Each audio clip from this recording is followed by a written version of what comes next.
প্রিয় নবী আমার হাদিস শরীফের ভিতরে বলেছেন, ও বাবা সাহাবী, আমাতাতুল আযানিত তরিকি, রাস্তার উপরে এমন কোন একটা জিনিস পড়ে আছে যে জিনিসটা পথচারীর জন্য কষ্টকর, যে বিষয়টা পথচারীর জন্য কষ্টকর, ওইটা যদি কেউ রাস্তা থেকে সরিয়ে দেয়, তুমি চোখ বন্ধ করে বলতে পারো যে মানুষটা রাস্তার উপরের কষ্টদায়ক জিনিসটা সরিয়ে দিয়েছেন, নিশ্চিত ওই মানুষটা ইমানদার। ইমানদার ইমানদার। ওর কলমা শুনতে হবে না, কোরআন শুনতে হবে না, নামাজ পড়া দেখতে হবে না, রাস্তার উপরে কাঁটা পড়েছিল, লোকটা তুলে সাইডে ফেলে দিয়েছে, তুমি বুঝে নাও লোকটা ইমানদার।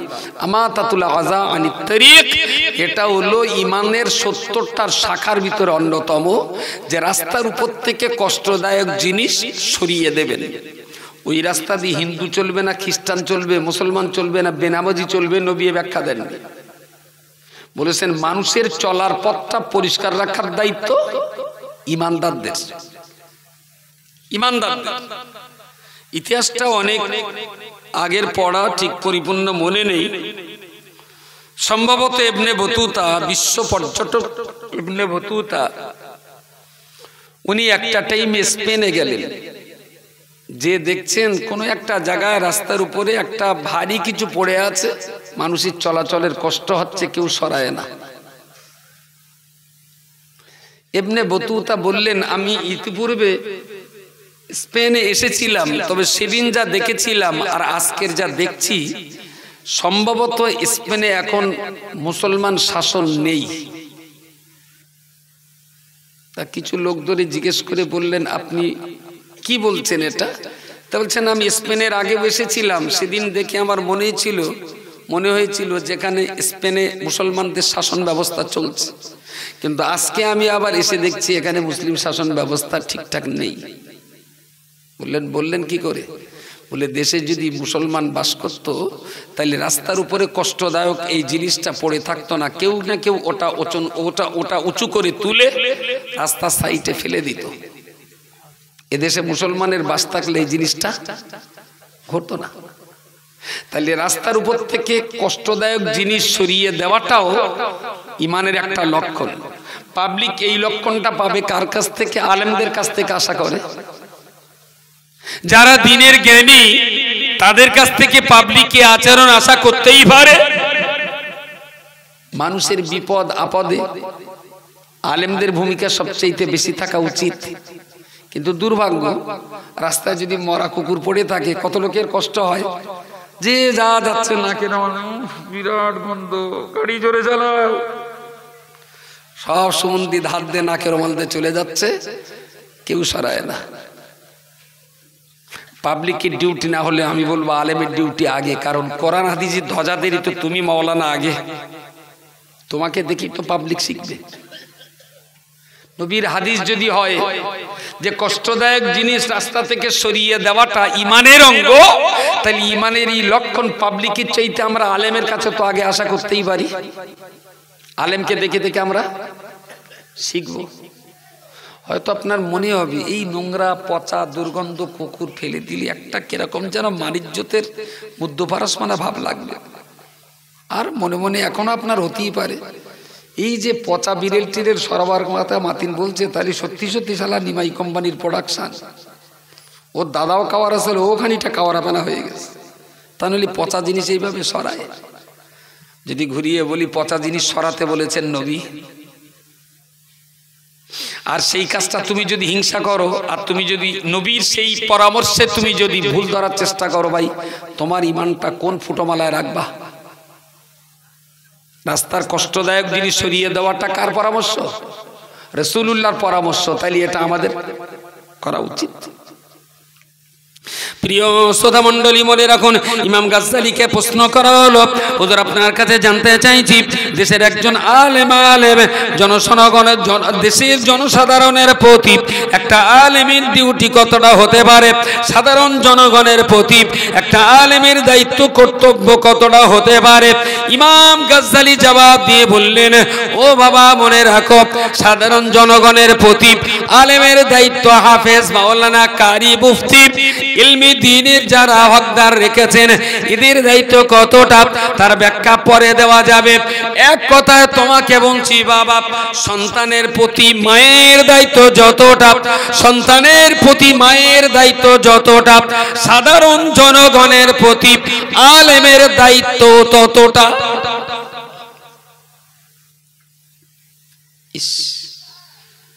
চাওয়া না, বলা না, জোর না, জবরদস্তি না, এর পরেও রফিক ভাইয়ের আজকের এই বক্তৃতার থেকে নামলে খুব কম যদি দেয় 2000 টাকা দেবে। এটা কারুর কাছে শুনে বলছি না, মানুষ যেরকমটা দেয়। তবে আমার এখনো 300 টাকাও দেয়, 300 টাকাও দেয়। কেউ বলে হুজুর আজকে টাকা নি ফোন পেতে মেরে দেওয়ান, এরকম হয়। তবে জঙ্গলের উপরে এই আশপাশে এলি 2000 টাকা কেউ দেয় না এখন, খুব কম দিলি 3.5 4, ওপরে 500 দেয়। আর যার গুনতি ভুলে হয়ে যায় 5.5 দিয়ে ফেলে। আমি সব বিশ্লেষণ করে আজকের এই সবাই যদি খুব অভাবও হয় অন্তত 2000 নিচে দেবি না। বেড়াচাপার থেকে এসছি, গাড়ি আর ড্রাইভার সব মিলিয়ে আমি ধরিয়ে নিলাম 700 টাকা খরচা, 500 টাকা তেল খরচা, 200 টাকা ড্রাইভার। তাও তো তা কত থাকে? 1300 টাকা। তা আমি আর আমার বাচ্চা কাচ্চা নে দুটো ডাল ভাত আর আলুসানে, কাল আলুসানায় 2-3 দিন তো খাওয়া হবে। 1300 টাকা প্রায় 1 সপ্তাহ হয়ে যাবে। তাহলে এর চাইতে আবার কিছু আর দরকার আছে? বিনা চাওয়ায়, বিনা বলায়, বিনা বেইজ্জতিতে, সসম্মানে, আদর করে, যত্ন করে যদি কোরআন হাদিসের কথা বলার সুযোগ দিয়েছে, উল্টে যদি এটাও বলা যেতে পারে পাবলিক যদি স্বভাব বন্ধ করে দেয় না, তখন বলো মৌলভী সাহেবদের আবার গাঁটির টাকা দিয়ে লোক ডেকে ডেকে সভা করতে হবে। হ্যাঁ, কি বলতে কোন দায়িত্ব পালন করলে? প্রিয় নবী আমার হাদিস শরীফে বলেছেন, বাল্লিগু আন্নি ওয়ালাউ আয়া। ও বাবা সাহাবী, আমার পক্ষ থেকে তোমরা যদি একটা বাক্য শিক্ষা নিয়ে থাকো, আমার কাছ থেকে তোমরা যদি একটা কোরআনের আয়াত শিখে থাকো, আমার কাছ থেকে তোমরা যদি হাদিস শরীফের একটা কালাম শিখে থাকো, আমি রাসূল তোমাদের প্রতি দায়িত্ব দিয়ে বলছি, আমার কাছ থেকে যেটা তোমরা শিখেছো, বাল্লিগু আন্নি ওয়ালাউ আয়া, ওই একটা কথাটা তুমি শিখেছো মানে অবশ্যই তোমার চারপাশের মানুষদের কাছে পৌঁছে দেওয়াটা আমার পক্ষ থেকে তুমি দায়িত্ব পেয়ে গেলে। তাহলে যে যত হাদিস পড়েছে তার বলো তত জ্বালা, যত পড়েছে পাবলিকের কাছে প্রচার করতে হবে। আর যদি বলো তাই তো এ তো জ্বালা, কঠিন ব্যাপার। ঘাঁটির টাকাতে পড়ে আসলুম, আবার এই ঘাঁটির টাকাতে জঙ্গলপুরীকে শোনাতে হবে, তো জ্বালা খুব। আমি বলি খালু, তা তুমি বুখারীর প্রথম হাদিসটা পড়োনি, ইন্নামাল আমালু বিন্নিয়াত? যা পড়িলাম, কিন্তু এত তো বুঝতে পারিনি। আমি তাহলে তুমি কাজ করো, যে মদের কাছে পড়েছো হাদিস সবলে তার ফেরত দেশ, যে তোমার হাদিস তুমি লেলাও ভাই, আমি এই জ্বালা আমি সহ্য করতে পারবো না। নামাজের হাদিস ছিল, রোজার হাদিস ছিল, হজ কিংবা যাকাতের হাদিস ছিল, জান্নাত জাহান্নামের হাদিস ছিল, নবী রাসূল কিংবা আল্লাহ পাক সম্পর্কিত অনেক নামি দামি কথা হাদিস শরীফে থাকার পরে দাও ইমাম বুখারী রাহিমাহুল্লাহ তিনি বুখারীর হাদিস সংকলনের প্রথমেই কেন এই হাদিসটা জায়গা দিলেন? ইন্নামাল আমালু বিন্নিয়াত, ইল্লামাল আমালু বিন্নিয়াত, কেন তিনি হাদিস দিতে গেলেন? আসলে তোমরা যারা হাদিস পড়তে এসেছো, প্রথমেই তোমাদের নিয়তের ইসলাহ করে নিতে হবে, সংকল্পর শুদ্ধতা সঠিক করে নিতে হবে। কেন তুমি ইমাম বুখারীর সংকলিত এই হাদিস তুমি পড়বে, তোমার যদি এইটা মনে হয় হাদিস পড়ে টাকা রোজগার করব, তাহলে আমার হাদিস তোমার জন্য সংকলন করা নয়। তোমার যদি মনে হয় হাদিস পড়ে মাদ্রাসায় পড়াবো, লোকে আমার মুহাদ্দিস বলে ডাকবে, আমি ইমাম বুখারী, তোমার জন্য হাদিস আমার সংকলিত হয়নি। তোমার যদি মনে হয় হাদিস পড়ে আমি কিতাব লিখব, পৃথিবীর মানুষ আমার বড় লেখক বলে মনে করবে, তোমার জন্য আমি বুখারী এই হাদিস সংকলন কখনো করিনি। তোমার যদি মনে হয় ইমাম বুখারীর সংকলিত এই হাদিস পড়ে দেশ বিদেশে অজরুসিয়াত করে বেড়াবো, হাজার হাজার লাখ টাকা রোজগার করা হবে, আমি ইমাম বুখারী তোমার জন্য নবীর হাদিস এখানে সংকলন করিনি। তুমি আমার হাদিস তুমি পড়বে না। তোমার যদি এইটা মনে হয় রাসূলুল্লাহর হাদিস ইমাম বুখারী দেশ দেশান্তরে ছুটে ছুটে অনেক কষ্ট করে তিনি জমা করে গেছেন, ওই হাদিস আমি পড়ব। যারা পড়তে পারে না আমি তাদের পড়িয়ে দেব, যারা কখনো শুনে নাই আমি তাদের শুনিয়ে দেব, হাদিস যারা কখনো বোঝেনি আমি তাদের হাদিস বুঝিয়ে দেব। আহারে, আমার কোনো কিছুর দাবি নাই, কোনো পাওনা নাই, কোনো চুক্তি নাই। নবীর হাদিস যতটা আমি পড়ব, যত জানবো, যত বুঝবো, নবীর উম্মত দিগের মাঝখানে নিঃশর্তভাবে নবীর হাদিসগুলোকে আমি পৌঁছে দেব। ইমাম বুখারী বলেছেন, তোমার জন্য আমি বুখারী হাদিস সংকলন করে গেলাম। ইমাম বুখারী বললেন, রাম ছাগল, তো প্রথমে যেটা দিলুম ওইটা পড়ে তারপর তো পথে পা বাড়াবি। যে হাদিসটা কেন পড়তে এইছিস আগে ভেবে নে। ইন্নামাল আমালু বিন্নিয়াত, সংকল্প কি? কি জন্য তুমি মাওলানা হবে? কেন তুমি মুহাদ্দিস হবে? কেন তুমি আলেম হবে? আগে নিয়তটা ঠিক করে নাও, তারপর হুজুর হইও, তারপর আলেম হইও, তারপর মাওলানা হইও, তারপর মুফতি। না না, থাক থাক, বুড়ো মানুষ না, অসুবিধা নেই, অসুবিধা নেই, বয়স হয়ে গেলে একটু ছুটি দিতে হয়। যাক যাক যাক। তো অজনসিয়াত করে সম্মানের সঙ্গে মানুষ যেটা দেয়, এটার অনেক দাম, অনেক দাম, অনেক দাম। হাসতে হাসতে যদি 2 টাকা দেয় না, হয়তো দাম 2 টাকা কিন্তু মূল্য অনেক বেশি, অনেক বেশি।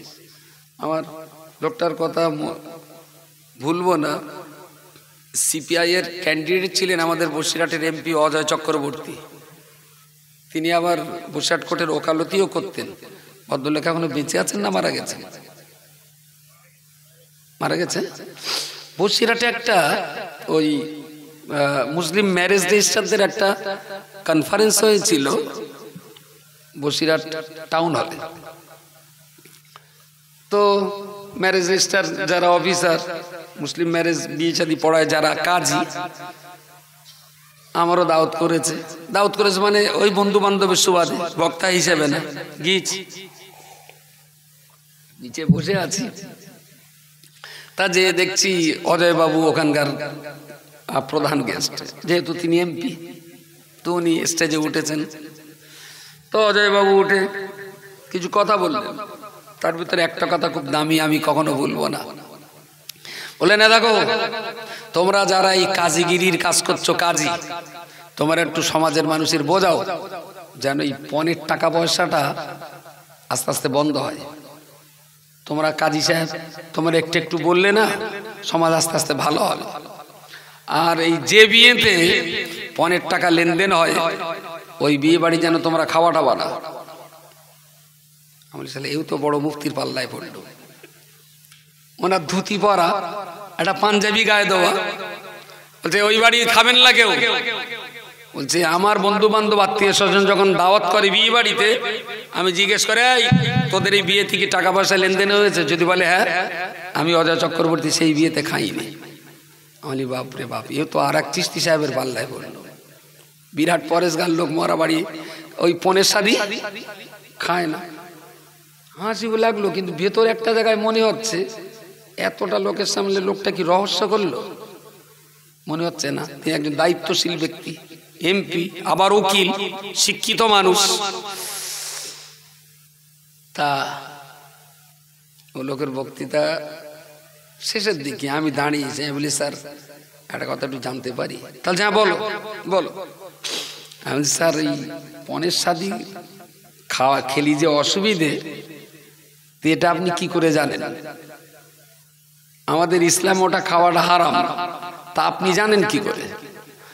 তাই খোকা আমি ইসলাম অত বুঝি সুঝি নে, তবে আমি এইটা বুঝি, যখন ছেলের বাবা মেয়ের বাবার কাছ থেকে 20-25 হাজার টাকা যখন ঝাড়ে, তখন মেয়ের বাবা কিন্তু খুব কষ্ট করেই টাকাটা দেয়, খুব কষ্ট করেই দেয়। ওই টাকাটা হলো অভিশপ্ত টাকা। আর ছেলের বাপ যখন ওই অভিশপ্ত টাকা চাল ডাল আলু গোশত রান্না করে, তখন ওই খাবার খেলি না পেট লাবার ভয় আছে, ডায়রিয়া হওয়ার ভয় আছে।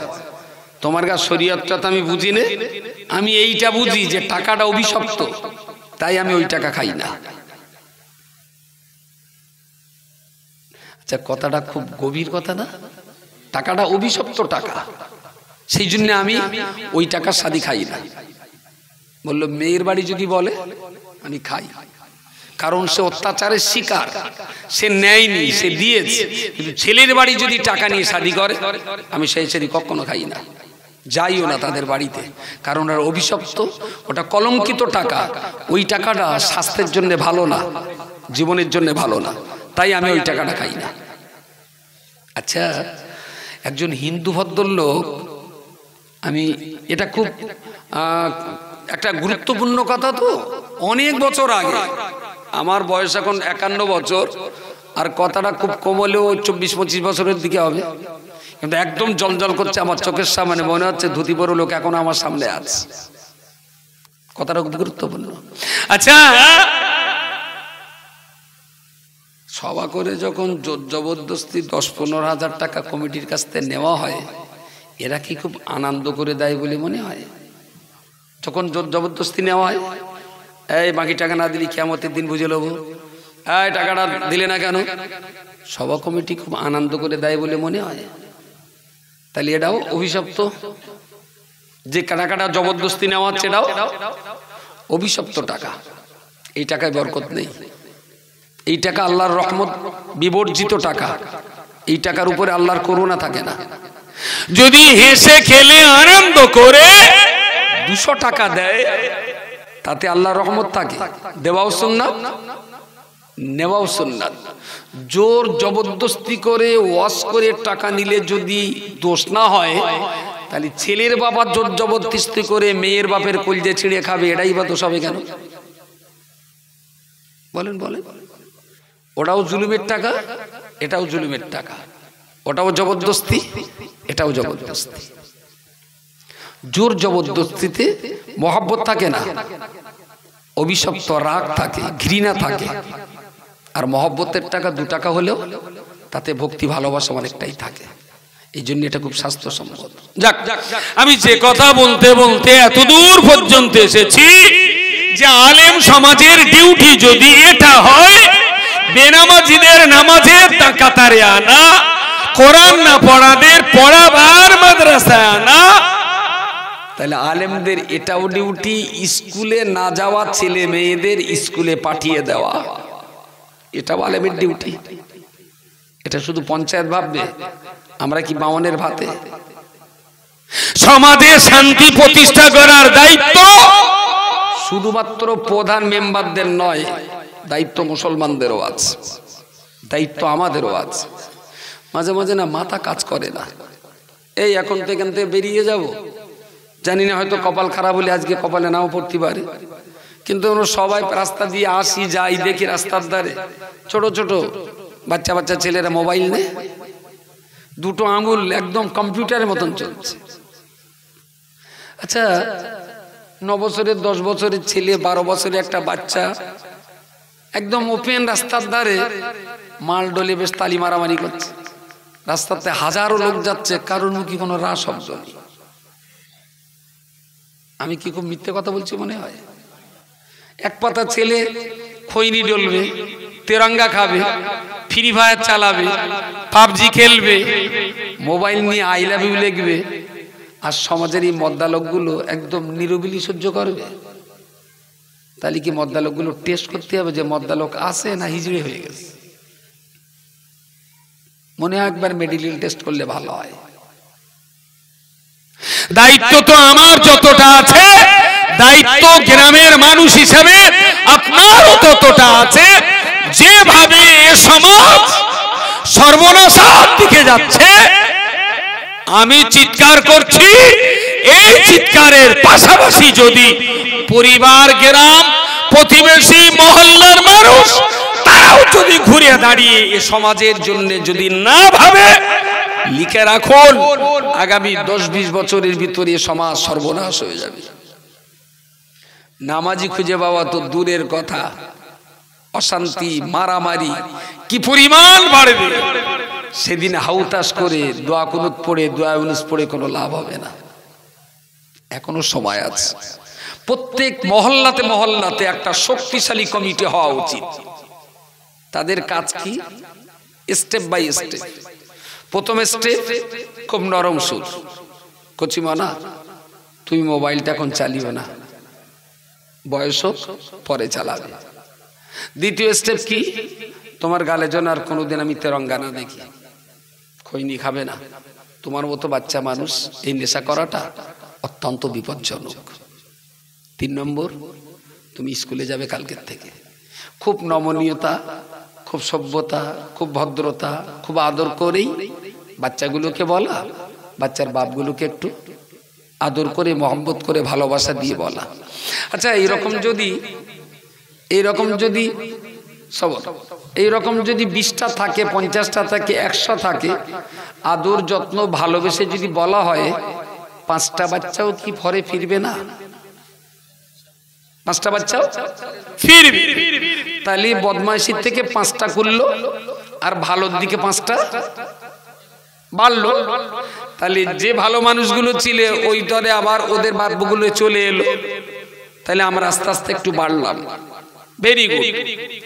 দ্বিতীয় স্টেজে যদি এইভাবে 1-2 মাস চালিয়ে তারপরে মসজিদের ইমাম সাহেব বলবে যে আমাদের গ্রামের অমুকির ছেলেটা 7 পড়তে পড়তে আর স্কুলে যায় না, আমি বলছি আপনার বাচ্চারা স্কুলে পাঠান।